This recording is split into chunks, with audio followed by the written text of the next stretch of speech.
Hello students, आप लोगों का वेलकम है हमारे यूट्यूब चैनल लक्ष्य केमिस्ट्री क्लासेस में। तो आज हम लोग बात करने वाले हैं कुछ बेसिक ही।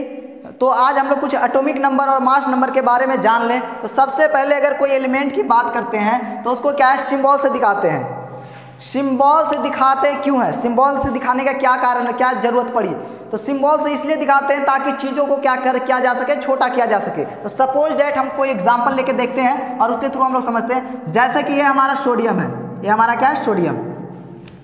तो सोडियम है और उसके नीचे जो रहता है ये हमारा क्या होता है, एटॉमिक नंबर। ये क्या होता है, एटॉमिक नंबर। और इसके ऊपर जो रहता है ये हमारा क्या कहलाता है, मास नंबर। क्या कहलाता है, मास नंबर।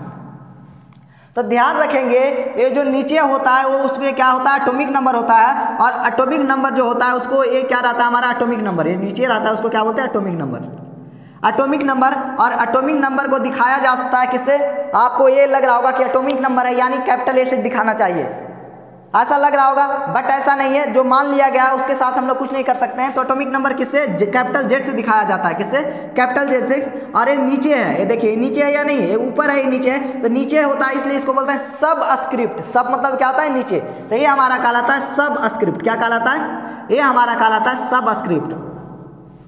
तो सबस्क्रिप्ट में क्या रहता है, एटॉमिक नंबर। ये हमारा जो ऊपर है तो इसको क्या बोलते हैं, सुपर। क्या ऊपर आता है इसलिए इसको क्या बोलते हैं, सुपरस्क्रिप्ट। क्या, सुपरस्क्रिप्ट। तो मास नंबर जो होता है वो क्या रहता है, ऊपर आता है इसलिए उसको बोलते हैं सुपरस्क्रिप्ट। कैसा है, मास नंबर। अब मास नंबर को लग रहा होगा कि एम से दिखा दे, लेकिन बट एम से नहीं दिखाया जाता है। मास नंबर को किससे दिखाया जाता है, बताएं कुछ?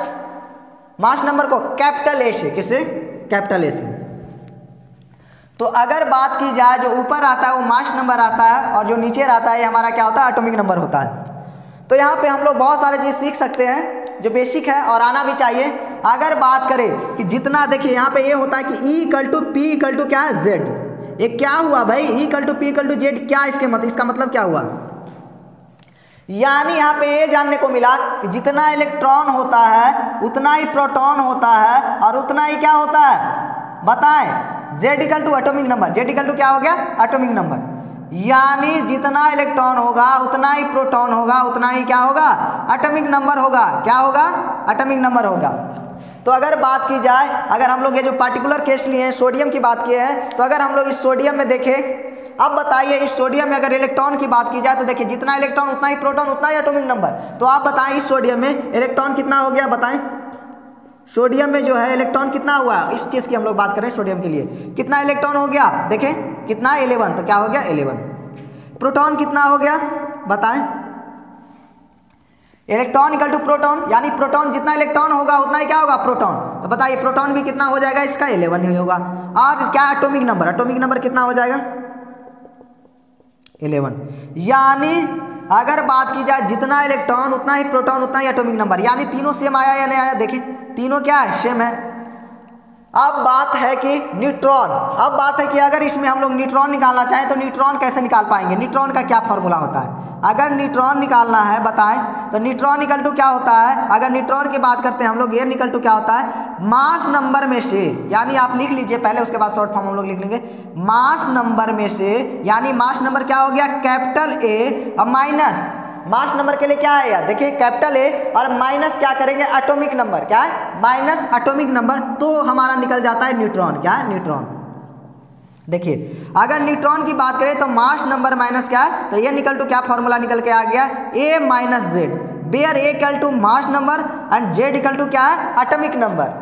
Where A equal to mass number and Z equal to atomic number. यानी न्यूट्रॉन आपको निकालना है तो मास नंबर में से एटॉमिक नंबर अगर आप घटा देते हो तो ये हमारा न्यूट्रॉन निकल जाता है, कितना न्यूट्रॉन उसमें प्रेजेंट है। तो बहुत ही आसान से इसमें आप न्यूट्रॉन निकाल सकते हो। देखें आप न्यूट्रॉन इसमें कितना होगा, एन का वैल्यू कितना हो गया, मास नंबर आप देखो, मास नंबर क्या है, कैपिटल ए। कैपिटल ए कहाँ रहता है, ऊपर रहता है सुपर स्क्रिप्ट में। तो 23 हो गया इसका मास नंबर। इसमें से आप एटॉमिक नंबर घटा दो, ये 2 नहीं है, ये जेड है, ये 2 नहीं है, जेड है, तो एटॉमिक नंबर इसका कितना, 11। तो 12 माइनस 11 अगर आप करोगे तो एन का वैल्यू हमारा निकल के आ जाएगा 12। एन का वैल्यू कितना निकल के आ गया, 12। यानी हम लोग न्यूट्रॉन निकालना सीखे कि मास नंबर में से अगर एटॉमिक नंबर, मास नंबर में से अगर एटॉमिक नंबर को घटा दिया जाता है तो हमारा निकल जाता है न्यूट्रॉन। क्या निकल जाता है, न्यूट्रॉन। अब हम लोग अगर मास नंबर की बात कर ले कि मास नंबर को, मास को कैसे निकालते हैं। जैसे कि मान ले ये हमारा रूम है एक, ये हमारा क्या एक कमरा है, ये हमारा क्या है एक रूम है, एक कमरा है।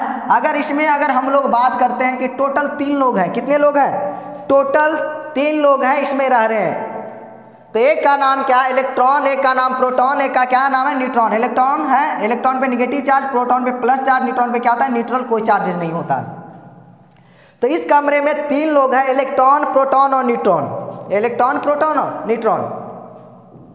अब इस कमरे में कमरे का मास क्या होगा, अगर हम लोग मास निकालना चाहते हैं तो अगर बात कर रहे हैं इसमें जो लोग रह रहे हैं उनका मास क्या है, तो अगर बात करें कि मास क्या होगा तो मास के लिए पहले आप लोग जान लें कि मास ऑफ इलेक्ट्रॉन क्या होता है, मास ऑफ इलेक्ट्रॉन क्या होता है, मास ऑफ इलेक्ट्रॉन क्या होता है। तो मास ऑफ इलेक्ट्रॉन जो होता है 1/1837, यानी मास ऑफ इलेक्ट्रॉन कितना हो गया 1/1837, यानी जो इलेक्ट्रॉन का मास होता है वो 1/1837 यानी 1837। अब आप सोचो कि जब आप 1 को 1837 से डिवाइड करोगे तो इसका क्या कुछ बचेगा।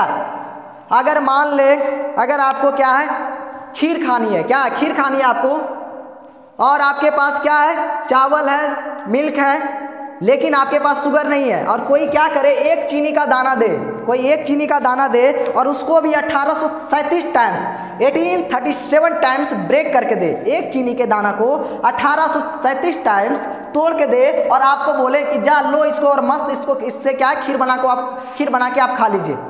अब बताएं आप रेंज के बाहर बात हो रही है या नहीं, ये अनाप शनाप बात है या नहीं, पागल करने वाली बात।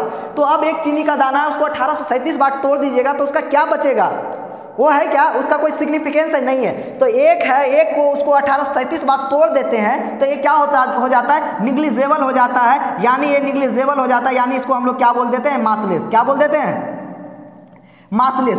तो हम लोग को तो ये तो जानने को मिला कि इलेक्ट्रॉन का मास को क्या है, मास में इलेक्ट्रॉन को कंसीडर नहीं करेंगे, मास में मास निकालने के लिए इलेक्ट्रॉन को कंसीडर नहीं करेंगे कि बहुत हल्का होता है, 1 को 1837 टाइम से डिवाइड करते हैं, यानी ये लगभग मासलेस होता है, इसका क्या कोई सिग्निफिकेंस मास नहीं होता है। तो मास निकालने के लिए हम लोग किसको जोड़ते हैं, प्रोटॉन और न्यूट्रॉन को, किसको जोड़ते हैं प्रोटॉन और न्यूट्रॉन को। तो अगर आपको मास निकालना है तो मास का फॉर्मूला होता है, मास को किससे दिखाते हैं कैपिटल ए से, मास को किसे दिखाते हैं देखिए कैपिटल ए से। तो ये इक्वल टू क्या हो जाता है हमारा प्रोटॉन प्लस न्यूट्रॉन, क्या है प्रोटॉन प्लस न्यूट्रॉन। देखिए प्रोटॉन और न्यूट्रॉन और इलेक्ट्रॉन तो क्या होता है बहुत ही हल्का होता है, 1/1837 यानी ये नहीं के बराबर इसका मास होता है, यानी प्रोटॉन और न्यूट्रॉन को जब आप जोड़ोगे तो क्या बन जाएगा हमारा मास निकल जाएगा। आप इसमें भी देख सकते हो, अगर इसका आप मास निकालना चाह रहे हो सोडियम के ही केस में देख लीजिए, अगर आप इसका मास निकालना चाह रहे हो तो बताओ आप प्रोटॉन इसका कितना निकल के आया है, पी कितना आ रहा है भाई, प्रोटॉन कितना आ रहा है 11, क्या हो गया 11। अब आप बताओ प्रोटॉन आपने 11 निकाल लिया और इसका न्यूट्रॉन कितना निकल के आ गया था, मास नंबर में से एटॉमिक नंबर करके कितना आ गया था 12, इसका न्यूट्रॉन कितना है 12। तो प्रोटॉन प्लस और न्यूट्रॉन को यानी 12 जोड़ेंगे तो बताइए देखिए A इक्वल टू 23 और मास देखिए 23 है, यानी सोडियम का मास है। तो मास निकालने के लिए जब भी आपको मास निकालना हो तो प्रोटॉन और क्या करते हैं न्यूट्रॉन को जोड़ते हैं। तो ये सब आना चाहिए, ये हर एक जगह पे काम आएगा, ये आपका बड़ा ही बेसिक है और हर एक जगह पे यूज होता है, तो ये बिल्कुल अच्छे से आना चाहिए। तो एक बार वीडियो को पॉज कीजिए और लिख लीजिए और इसको अच्छे से कीजिए, हाँ इसको अच्छे से लिख लीजिए। तो चलिए फिलहाल आज के लिए इतना ही, थैंक यू। इसको अच्छे से करके आएँ और इसके बाद हम लोग अगली क्लास में मिलते हैं, और वीडियो को लाइक सब्सक्राइब और शेयर करें। Thank you.